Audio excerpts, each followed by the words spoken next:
এই নিন। আরে ওকে, আপনার মনে হচ্ছে আমি ঠিক আছি? কত স্বপ্ন ছিল আমার, বড় হব, পাকবো, লোকজন আমার সুগন্ধে পাগল হয়ে যাবে, বাজারে দাম উঠবে, কি সুন্দর ঝুলে থাকতাম আমি। সব এই কালবৈশাখীর জন্য আমাকে কচি বয়সে ঝরে যেতে হলো।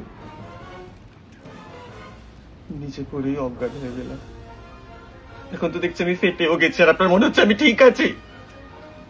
সরি। আর এই মানুষগুলো হচ্ছে ঝড় উঠতে না উঠতে গাছের নিচে এসে দাঁড়িয়ে পড়ে, কাঁচা অবস্থাতে ওদেরকে খেতে হবে। পাকতে দাও, দাঁড়াও।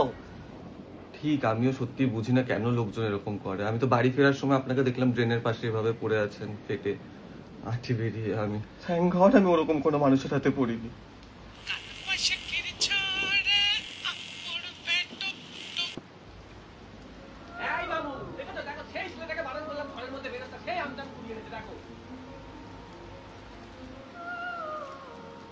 মিথ্যেবাদী, you are one of them. Help! মা, কালকে আমডাল করবে না আমের চাটনি? আমাকে খেয়ে নিবি তোরা কাঁচা অবস্থায়, শয়তান।